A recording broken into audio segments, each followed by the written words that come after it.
জুবিনদাৰ কুকুৰকেইটা জুবিনদাৰ ঘৰলৈ আহিছোঁ। জুবিনদাৰ ঘৰলৈ হৈছে মহাবাহু ব্ৰহ্মপুত্ৰ আৰু এইটো হৈছে দাদাৰ ঘৰ।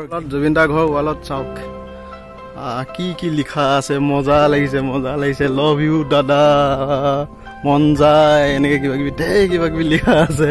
শুভ জন্মদিন দাদা এনেকে দিছে। জয় জুবিন দা জয়। পুৰা হাৰ্ট থ্ৰবটো চবৰে। Bye bye. এয়া জুবিনদাৰ কুকুৰকেইটা চাওক মৰম লগা। খানা দি আছে সিহঁতক। আইৰন মেন জিম হয় বেক চাইডে আছে। খটখটিয়াই উঠি আহি এইটো ঘৰ এটা পাইছোহি জুবিনদাই থকা। চুইমিং পুল আছিলে এতিয়া চাফা কৰা নাই, পানী নাই। জুবিনদা ঘৰ সোমাই গ'লোঁ ভিতৰত। এইটো ঘৰ ভাঙি দিলে, নতুনকৈ বনাব চাগে। তো আগতে ইয়াত ভিডিঅ'ত দেখিছিলোঁ খেৰ দিয়া ঘৰ এটা আছিলে। সেইলে শিৱ মন্দিৰ ভাগ ধুনীয়াকৈ। এইটো আপোনালোকে নিশ্চয় দেখিছে চাগে। এইটো পাৰ চৰাইৰ কাৰণে মজা সেইটো ফিলৰ পৰা এনেকৈ উঠি আহিব পাৰি।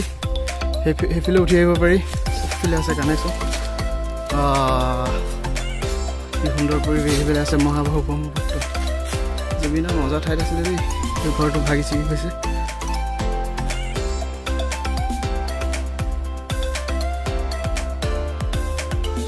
খাৰঘৰৰ পৰা আহি এয়া লতাশিল খেলপথাৰত খেলি আছে ক্ৰিকেট। এইফালে চাই আছোঁ। আৰু এইফালে হাই কোৰ্ট আৰু এইফালে প্লেনেটৰিয়াম। আৰু ইয়াত হৈছে খেল খেলি আছে ৰাইজে। মজা লাগিছে দৃশ্যটো। ৱাও। মাস্কখন লৈ আনিবলৈ পাহৰিলোঁ। ৰুমালখনকে লগাই লৈছোঁ আৰু ব্যস্ততাৰ মাজত পুৰা ৰাইজ পুৰা মজা। বেক চাইডে একদম সজাই তুলিছে দিৱালীৰ কাৰণে। গোটেই ব্ৰিজখন কি মজাকৈ সজাই পেলাইছে। এইফালেও পুৰা ধুনীয়া লাগিছে, সজাই পেলাইছে। এনেকুৱা মজা লাগিছে। মই এতিয়া দিছপুৰত আছোঁ। দিছপুৰ ছুপাৰ মাৰ্কেটৰ ওচৰত বুলি ক'লেও বেয়া নহয়, প্ৰায় আৰু ওচৰতেই। তো মজা লাগিছে। গুৱাহাটী মই আহিছোঁ এতিয়া প্ৰায় 6 বছৰ।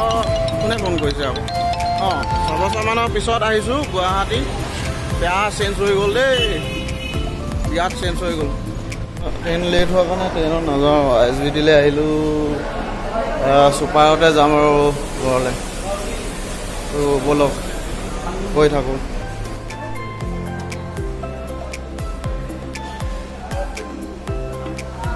গুৱাহাটীৰ পৰা ছুপাৰখন ওলাওঁতে ইমানেই টোপনি ধৰিলে, আহি ডাইৰেক্ট নামনি চাই সাৰ পালোঁ। নামনি নহয়, আমনি হোটেলত ৰুটি খালোঁ। আৰু এতিয়া গৈ থাকোঁ যোৰহাটৰ অভিমুখে। ব্লগটো কণ্টিনিউ নকৰিলোঁ।